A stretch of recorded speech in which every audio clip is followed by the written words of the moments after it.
The demise of the American middle class and the department store. Department stores were destroyed by America's middle class collapse. The two fatal blows are the epidemic and Amazon. Let's get more updates on it. The epidemic accelerated e-commerce as more customers learned about its ease. As a result, research firm FTI Consulting, for example, shifted its prediction for the year in which online sales will easily surpass $1 trillion by 3 years. But stores continue to be preferred by the great majority of consumers. According to consultant Big Village, about 3/4 of consumers favour them even for common household items. However, the e-commerce giant shut down all of its bookshops, 4-star stores, and pop-up shops in a year when merchants substantially reduced the number of store closings, and Amazon itself had a 3% fall in Q1 online retail sales. The roughly 70 outlets made up almost all of its non-flood feet, with 66 in the United States and 2 in the United Kingdom. A single recently created Amazon-style clothing store is all that is left in that category as of the time of publication. Amazon said through email that it closed these locations so it could concentrate on other physical retail and tech products and maintain its capacity for long-term innovation and company growth. But by doing so, it may have lost an opportunity to take full advantage of its own pricing and tech prowess, and could be forfeiting sales in some categories, according to Big Village General Manager David Albert. Gertsch said via email that brick-and-mortar stores play a significant role in enabling customers to have an immersive in-person shopping experience, despite the continued growth of e-commerce. I think Amazon's decision to shut down its physical locations failed to consider this, and it may have an impact on their business moving forward as consumers return to physical retail following the pandemic. Not a merchant?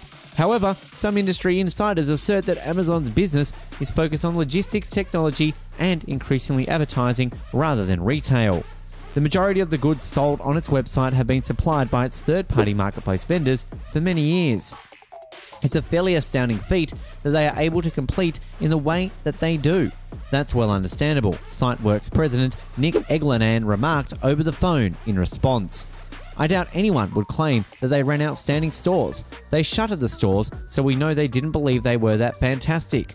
Eglinen is one analyst who has criticised Amazon's known grocery outlets for being unfocused. This was especially true of its 4-star stores, which were stocked with goods that were popular on its website and resulted in a disorganised collection of unrelated items.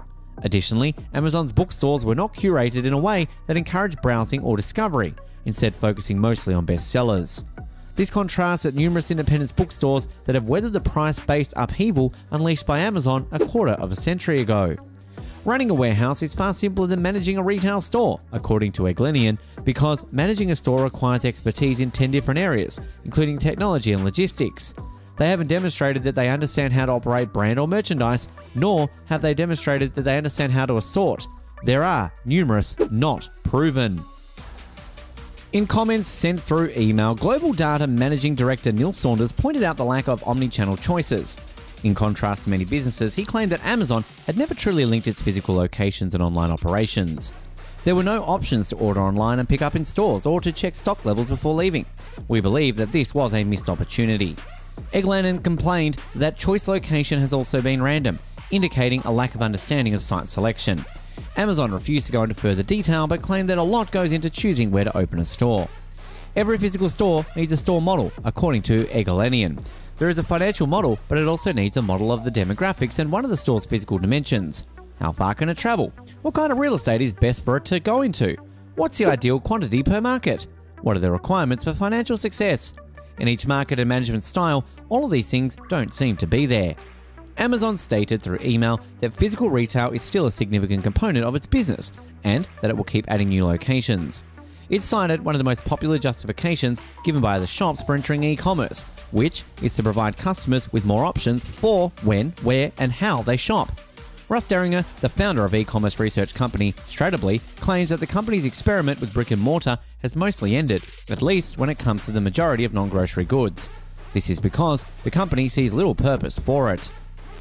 Amazon operates grocery stores and, as of a few months ago, a fashion store, despite having almost eliminated its non-food outlets and given up on the offline book-selling industry. With more than 500 sites, Whole Foods makes up the majority of Amazon's supermarket business, and the company is growing its low-cost Amazon fast chain. The company operates 85 grocery-focused stores. and Whole Foods, 58 Amazon Fresh locations in the US and UK, and 27 Amazon Go convenience stores. Each banner now has a technology that takes money via a mobile app when clients leave the store, according to Amazon, who claim that each is run independently of the others. According to Eglenian, its food outlets profit from the retail expertise developed at Whole Foods years ago. Amazon is, in some ways, stuck with this pricey acquisition. Amazon's grocery business, along with its recent deal with Grubhub, also helps the company improve its walkout payment technology and delivery outside of its distribution center-based operations. According to him, those might someday become profitable businesses unto themselves, just like its logistics, advertising, and most significantly, AWS cloud services have. They have the home delivery part of the e-commerce part extremely well nailed, he remarked.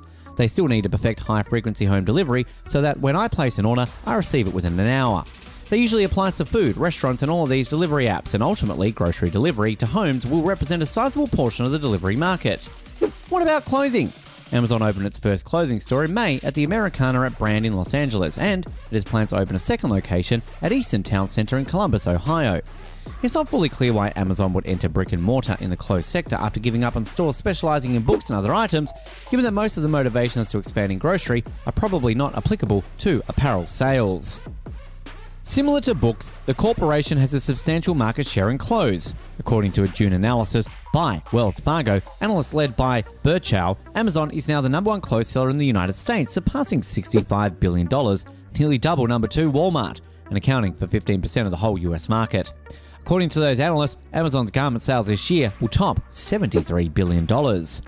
Maybe that's in focus because the business has technology that offers ideas to customers based on their interests. However, due to the whims of fashion, running a specialty clothes business is considerably more challenging than operating the other markets, according to Eglenian. Every vendor of clothing needs to make a statement, he said. What services does Amazon provide? How about Amazon Fresh, Amazon Style? If the goal is to earn money in brick and mortar retail, they haven't yet demonstrated that they are capable of doing so.